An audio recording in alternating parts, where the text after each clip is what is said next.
Hello guys, જય શ્રી રામ. હું છું નીલ સોની અને આજ જઈ રહ્યો છું કિડિયાનગર. શિવ કથાનું ભવ્ય આયોજન છે. તો આપણે જઈ રહ્યા છીએ. ગિરીશ બાપુ જે વક્તા છે તો એમના મધુર વાણીમાં આપણે કથા શ્રવણનો થોડાક અંશોનો લાભ લેશી અને કથા શ્રવણ કરશી અને ત્યાં શું આયોજન છે, કેવી વ્યવસ્થા છે, તમને બધું જ બતાવવાનો પ્રયત્ન કરીશ. તો બન્યા રહેજો.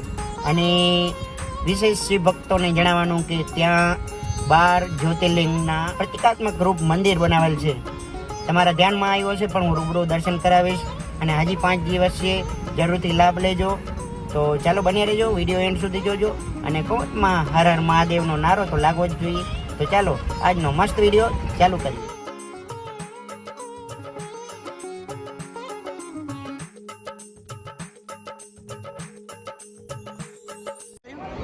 હેલો ગાઈસ, જય શ્રી રામ. હું છું નીલ સોની.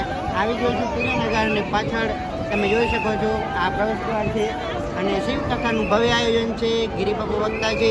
તો ભક્તિમય વાતાવરણ સાથે આપણે કિડિયાનગરના પ્રાંગણમાં પહોંચી ગયા છીએ. તો તમે બન્યા રહેજો. આપણે આજે કથાનો માહોલ જોશી, તમને આજુબાજુનું વાતાવરણ બતાડીશ અને અહીં શું વ્યવસ્થા છે બધું જ આપણે જાણવાનો પ્રયત્ન કરશી.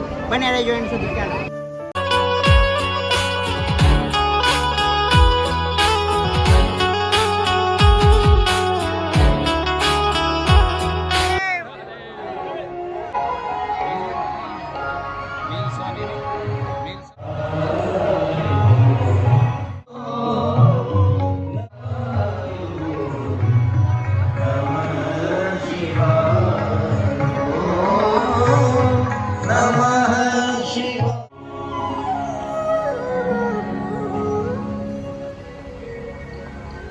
भगवान महर्षि व्यास के शिव महापुराण अंतर्गत महादेव के बारे में बहुत कुछ कहा। भगवान विष्णु जी नारद जी ने भगवान महादेव की भक्ति નું માર્ગદર્શન આપ્યું છે. કારણ કે ભગવાન વિષ્ણુજી જાણે છે એ શિવ ભક્તિ એ જીવન યાત્રાનું મૂળ છે. જેમના કુલ દેવતા મહાદેવ છે, જેમની કુલ પરંપરામાં ભગવાન મહાદેવની પૂજા થાય છે, એ પણ પોતાના ઈષ્ટ દેવતાઓને છોડીને અન્ય દેવતાઓનું ભજન કરવા લાગશે. આ કલયુગનો પ્રભાવ રહેશે. ત્યાં સુધી કહ્યું છે જે વિપ્રજનો છે, જેમના ઈષ્ટદેવ મહાદેવ છે, એ પણ પોતાના દેવને છોડીને પોતાના ઈષ્ટદેવનો ત્યાગ કરીને અનેક દેવતાઓનું ભજન કરવા લાગશે. ભગવાન વિષ્ણુજીએ નારદજીને કહ્યું છે, નારદ, જીવ માત્રનું કલ્યાણ કરનારા ભગવાન શિવ છે. જીવ માત્રને સંપૂર્ણ મુક્તિ આપનારા ભગવાન શિવ છે. હે નારદ, તાપ, સંતાપ અને ઉદ્વેગમાંથી મુક્ત થવું હોય તો ભગવાન મહાદેવનું ભજન કરો, ભગવાન શિવજીને યાદ કરો. વિષ્ણુ ભગવાન ધારે તો નારદજીને અન્ય દેવતાઓની ભક્તિ આદર કરતા રહે. અને એક વસ્તુ યાદ રાખવી, આપણી ઓળખાણ આપણું વર્તન છે, આપણું ઓળખાણ આપણો વ્યવહાર છે. વ્યવહાર અને વર્તનથી આપણી શ્રેષ્ઠ ઓળખાણ હોય છે.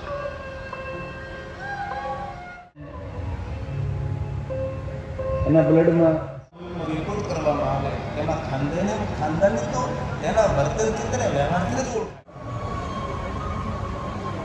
બધી ભગવાન વિષ્ણુજી નારદજી મનને શાંત કરવા માટે નારદજી ભાવમાં ભગવાન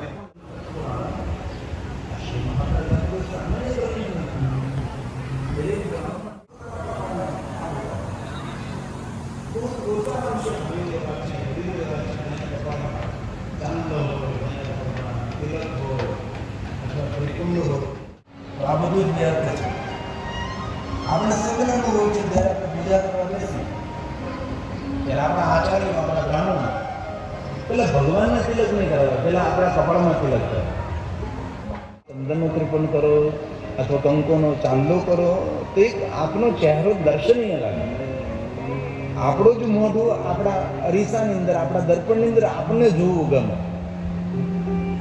અને માનસિકતા પણ આપણે સુધરે. ભગવાન વિષ્ણુજીએ નારદજીને બાલમાં ભસ્મનું ત્રિકોણ કરવાનું કહ્યું. એટલી સુંદર સ્પષ્ટ વાત છે. અને આપણે એટલા બધા સંકુચિત બની ગયા કે તો મહાદેવના ભક્તો રુદ્રાક્ષ પહેરે, આપણે ન પહેરે. એવું કોને કર્યું તમને? એટલે ઘણા માણસો તો કંઠી સાથે રુદ્રાક્ષ પહેરવા નથી દેતા. બોલો, કંઠી પહેરવા તો પેલા રુદ્રાક્ષનો ત્યાગ કરાવે. આવું હાલતા છે ને. રુદ્રાક્ષનો ત્યાગ કરાવનારો માણસ તો મંદ બુદ્ધિ વાળો સાચી રીતે, પણ રુદ્રાક્ષનો ત્યાગ કરનારો પણ ત્યાગ કરાવનારો ત્યાગ કરનારો બંને મૂર્ખ છે.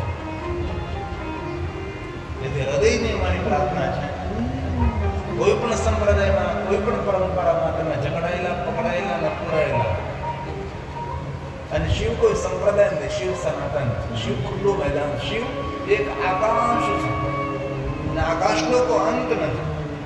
તેથી સનાતન અંત રહિત છે. સંપ્રદાય એક સાંકળી કેળી છે, સંપ્રદાય એક પગદંડી છે, એક માર્ગ છે, એક નાનકડી નદી છે, અને સમંદર એ સનાતન છે. દરેક નદીને સાગરને જ મળવું પડે છે. કોઈ પણ સંપ્રદાય અંતે તો ભગવાન શિવ સાથે જોડાયેલો છે. અમે એકવાર જૈન ધર્મસ્થાનમાં ગયા હતા, જૈન પરંપરા. ઓમ અરિહંતાય નમઃ. એમના આશ્રમની અંદર એક ચિત્ર હતું. એ શિવલિંગની અંદર તેના ભગવાન પ્રગટ થઈ રહ્યા હતા. મેં કહ્યું આ ચિત્ર કોઈના હાથમાં ના હોય તો વધારે સારું. આમ શિવલિંગ ફાટે ને એમનાથી ભગવાન નીકળી રહ્યા હતા. પછી આપણે તો સકારાત્મક અર્થ લેવાના માણસ, એટલે મેં તો એ સમયે કહ્યું કે ભાઈ બહુ સારી વાત છે કે તમારા ભગવાન પણ શિવમાંથી જ પ્રગટ થયા છે. પણ જો કોઈ પ્રખર શિવવાદી હોય, આક્રોશ ભરેલો શિવવાદી કોઈ હોય તો એ સમય આક્રોશ વ્યક્ત કરી શકે છે.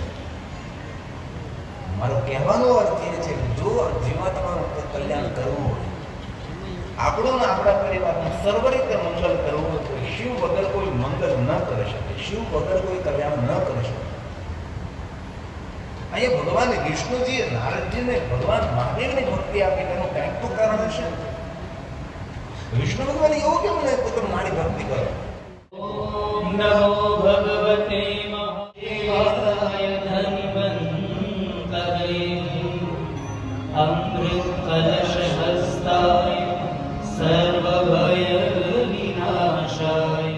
માણસ ક્યારે જ્યોતિર્લિંગોની યાત્રા ન કરી શકે, તેના મનમાં એક ઝાંખી રહે કે આપણા ભારતના જ્યોતિર્લિંગો આ પ્રમાણે છે. તેના મગજની અંદર, તેના દિમાગ, તેના મનની અંદર એક ચિત્ર રહે. એક અનુમાન કરતો હોય કે આવા જ્યોતિર્લિંગ હોય, તે જ્યોતિર્લિંગ હોય, પણ એનાની ઝાંખી જો કરે તો તેના મનમાં એક ઝાંખી ચિત્ર એક સ્પષ્ટ રહે. કોઈ 12 જ્યોતિર્લિંગની યાત્રા કરવા મહાદેવની જપો સૌ નરનારી ઓમ નમઃ શિવાય ઓમ નમઃ શિવાય. એ જાપ જપો સૌ નરનારી ઓમ નમઃ શિવાય ઓમ નમઃ શિવાય.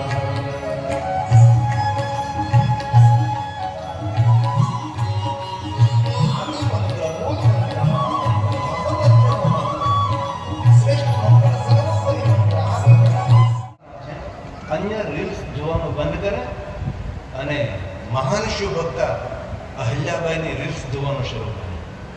મહાન શિવ ભક્ત અહલ્યાબાઈ બહેનોનું લશ્કર તૈયાર કર્યું છે, અને નારીનું શક્તિ પ્રદર્શન કરનારી પહેલી કોઈ નારી હોય તો માતા અહલ્યાબાઈ છે. અને એ સમય તો કેટલી મર્યાદા ક્ષત્રિયોમાં.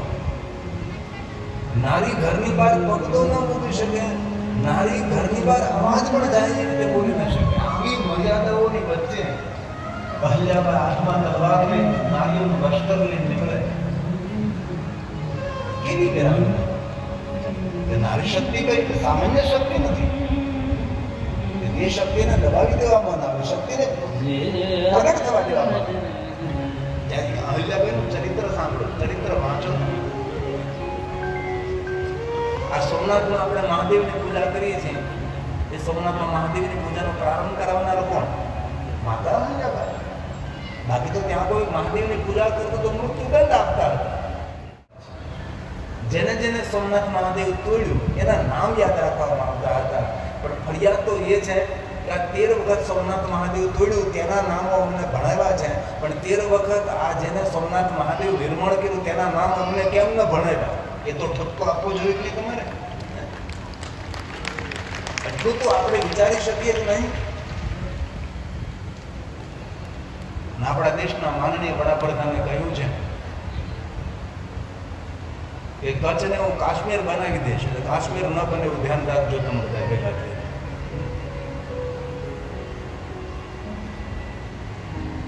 વર્ષો પહેલા હું દયાપર કથા કરવા ગયો. દયાપર કોટેશ્વર જવા માટે દયાપરથી ચાલવું પડે. દયાપરની હાલત કઈ છે? કરોડો લોકો કથા સાંભળે છે. પહેલા મેં નિર્ણય એવો લીધો હતો કે આ કથા મારે હિન્દીમાં કરવી, પણ ગામના વિસ્તારના આપસોને જોઈને મેં નિર્ણય લીધો કે હિન્દીમાં મુંબઈમાં નહીં ફાવે, એટલે પછી ગુજરાતી મેં શરૂ કર્યું છે. આ ગુજરાતી ભાષા સીમિત છે. આપણે ગુજરાત પૂરતી આપણે ગુજરાતી અમે બોલીએ એટલે બહુ શ્રોતાઓની સંખ્યા ઓછી થઈ ગઈ. ગુજરાતી ભાષા આપણા માટે સહેલી છે. ગુજરાતી ભાષા ગુજરાત બહાર રહેનારા જે ગુજરાતી નથી એના માટે ગુજરાતી ભાષા બહુ અઘરી પડે છે. એક શબ્દ કથા સાંભળીને છૂટા પડી જાય, કથાની બહાર પગ મૂકીને બીડીને ખેંચીએ નહીં. નિર્ણય લેવાનો છે. ભલે અત્યાર સુધી જેટલી પીધી એટલી પીધી, પણ હવે બંધ. અને એક બહુ હૃદયથી હું વાત કરું છું. હું સાધુ છું એટલે કહું છું, જે માણસ પોતાના દેહનું ધ્યાન ન રાખી શકે એ દેશનું શું ધ્યાન રાખી શકે? જે માણસ પોતાના દેહનું ધ્યાન ન રાખી શકે એ દેવનું શું આરાધન કરવાનું છે? દેવનું આરાધન કરવા માટે તો પહેલા દેહનું ધ્યાન રાખવું. આપણે પોતે તંદુરસ્ત રહેવું પડે છે. આપણે કોઈ સાધના અનુષ્ઠાન કરવી હોય તો શું કરવું પડે? પહેલા તો આરોગ્ય જોઈએ ને તો તમે સાધન.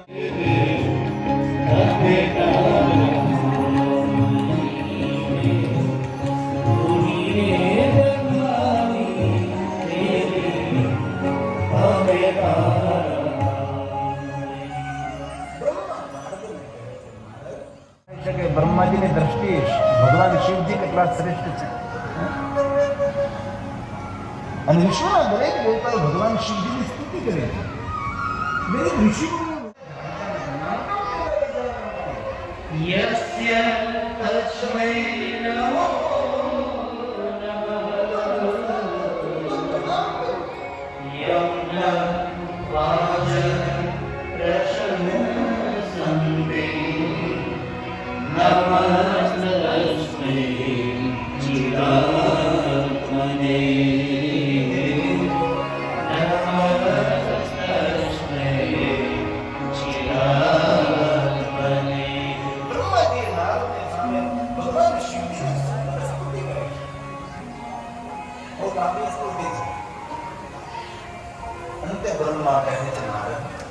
સાંભળો મંત્રને. તદહં તે પ્રવક્ષ્યામિ શિવતમ નયં શિવતમ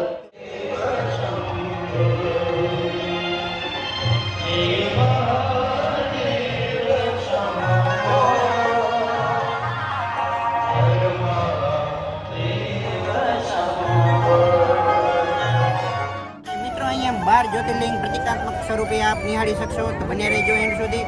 તમને હું બધો જ માહોલ બતાડીશ અને આપણે મહાદેવના દર્શન કરશી અને કથા શ્રવણનો લાભ લેશી. તો વિડીયોમાં એન્ડ સુધી બન્યા રહેજો. જય સિયારામ. તો મિત્રો આપણે અંદર આવી ગયા છીએ ને આ ભવ્ય કથા મંડપ છે અને આ તમે જોઈ શકો છો કે 12 જ્યોતિર્લિંગ પ્રતિકાત્મક સ્વરૂપે જ્યોતિર્લિંગ છે. આપ દર્શન કરશો.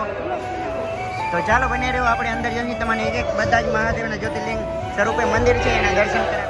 કરચરણ કુટુંબા કાય જમ કર્મ જમવા શ્રવણ નયન જમવા માનસમવા વરાધમ વીતમ વીતમ વા સર્વમેતત સમસ્વ. જય જય કર્ણાબ્દે શ્રી મહાદેવ શંભો.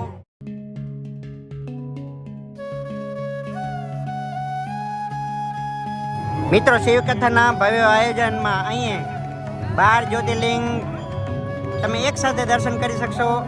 આ છે કથા મંડપનું પ્રાંગણ. તો મિત્રો 12 જ્યોતિર્લિંગના આપણે એક સાથે દર્શન કરવાના છીએ. તો આપણે શરૂઆત કરશી અહીંથી. તો ચાલો તમે બન્યા રહેજો, હું આપને દર્શન કરાવડાવું. વિડીયો લાઈક શેર સબસ્ક્રાઈબ કરી નાખજો અને કોમેન્ટમાં મહાદેવ અવશ્ય લખજો.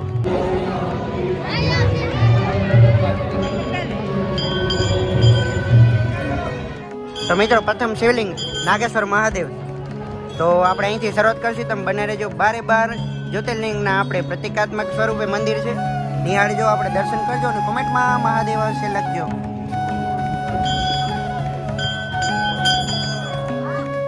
તો મિત્રો આ છે નાગેશ્વર મહાદેવ અને ત્યારબાદ આપણે વૈદ્યનાથ મહાદેવના દર્શન કરશી. તો ચાલો બને રહેજો.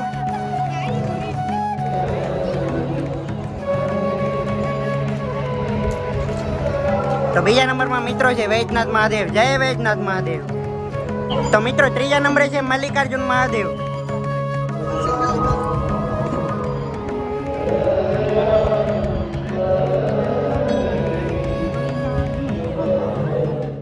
મલ્લિકાર્જુન મહાદેવ બાદ ઓમકારેશ્વર મહાદેવ.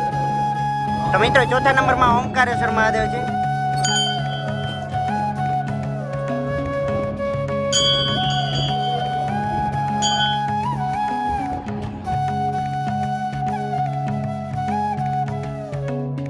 તો બધા જ 12 જ્યોતિર્લિંગના તમને એક સાથે દર્શન કરવા મળશે અહીંયા. તો મહાકાલેશ્વર, ચાલો અંદર.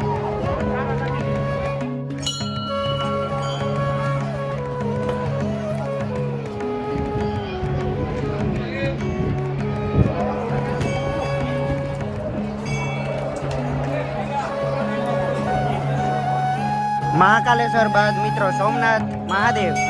હર સોમનાથ મહાદેવ.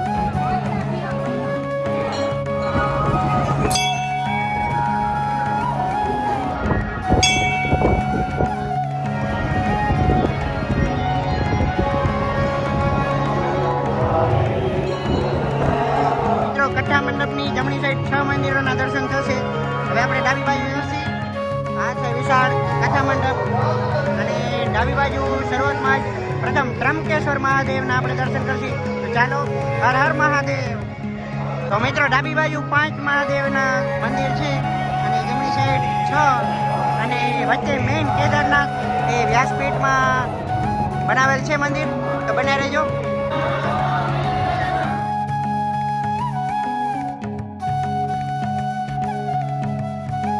ત્રંબકેશ્વર મહાદેવના દર્શન કરી લીધા બાદ ભીમાશંકર મહાદેવના દર્શન કરશું આપણે. તો બન્યા રહેજો. હર હર મહાદેવ.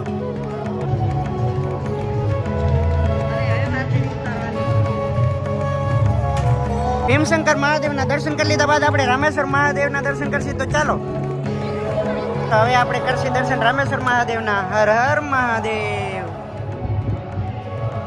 નાગેન્દ્ર હારાય ત્રિલોચનાય પુષ્પાંગરાગાય મહેશ્વરાય નિત્યાય શુદ્ધાય દિગંબરાય તસ્મૈ નકારાય નમઃ શિવાય.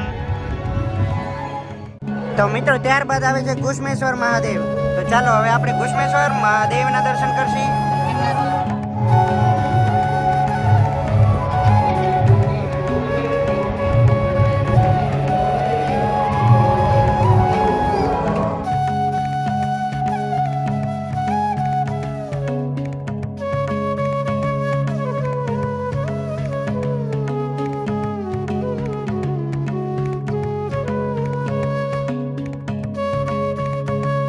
ઘુષ્મેશ્વર મહાદેવના દર્શન કરી લીધા બાદ આપણે વિશ્વનાથ મહાદેવના દર્શન કરશું. તો વિડીયોમાં બને રહેજો, એન્ડ સુધી વિડીયો જોજો અને બધાને લાઈક શેર અને સબસ્ક્રાઈબ કરવા વિનંતી અને કોમેન્ટમાં મહાદેવ અવશ્ય લખજો. હર હર મહાદેવ.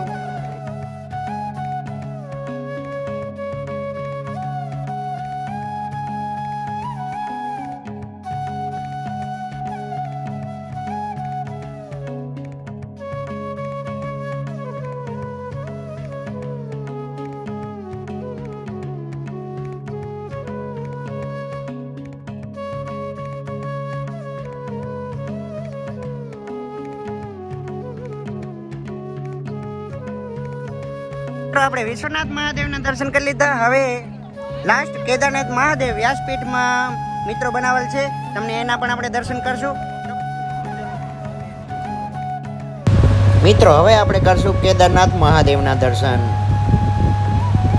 હર હર મહાદેવ.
જ્યાં બેઠા છો ત્યાંથી ભગવાનને ઓમ નમો નારાયણ. ભારત માતા કી જય. ધન્યવાદ. આપનું સ્થાન જાળવી રાખજો. તે પ્રાર્થના સાથે આવતીકાલે 3 વાગે ફરી મળીએ. ત્યાં સુધી આપ સૌને ઓમ નમઃ શિવાય. ઓમ નમઃ શિવાય. જ્યારે દાદા દ્રંગ જાગીર આપણી વચ્ચે છે. તાળીઓના ગગડાટથી સાથે દાદાના ચરણોમાં મારા વંદન. હું રાઠોડ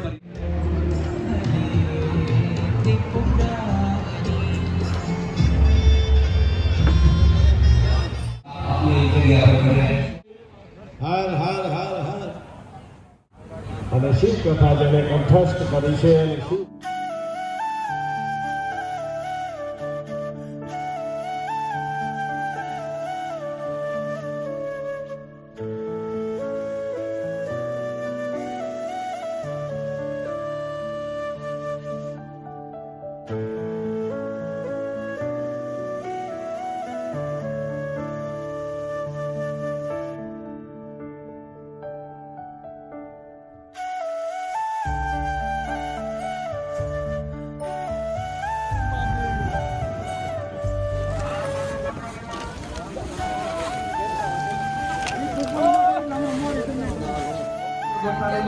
તો મિત્રો આ છે એક વિશાળ, તમે જોઈ શકો છો રસોડું.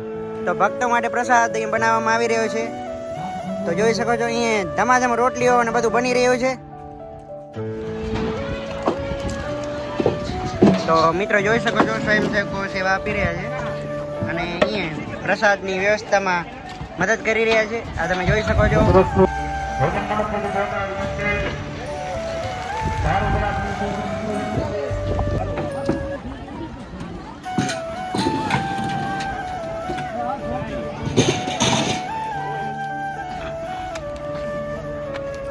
ચોથી પગલી ગાડી જે ભાઈની ઓળખ તાત્કાલિક બતાવી લે. તો મિત્રો સંધ્યા ટાઈમ થઈ ગયો છે અને વિડીયો હવે વિરામ તરફ જઈ રહ્યો છે. આપને આજનો વિડીયો કેવો લાગ્યો આપના અભિપ્રાય કોમેન્ટમાં જણાવજો. અને હજી 5 દિવસ છે, જરૂરથી ગિરિયાનગર આવી જાજો. આવો મોકો પછી નહીં મળે. હર હર મહાદેવ. અને પાછળ લાઇટિંગ ચાલુ થઈ ગઈ છે. હજી એક વખત બધા મંદિર તમને રાતના કેવા દેખાય છે એ પણ બતાવવાનો પ્રયાસ કરીશ.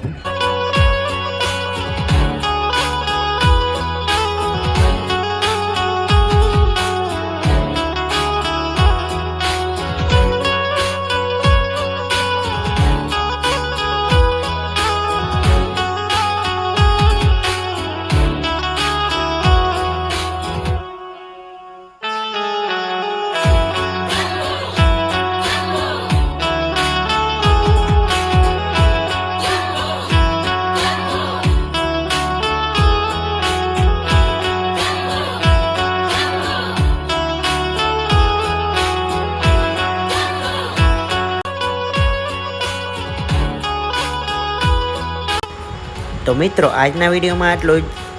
ફરી મળશું નવા વિડીયો સાથે. ત્યાં સુધી ખુદનો ખ્યાલ રાખજો. જય હિન્દ, જય જય ગરી ગુજરાત, જય ભારત. આવજો. રાધે રાધે. અને વિડીયો જોવા માટે ધન્યવાદ. હર હર મહાદેવ.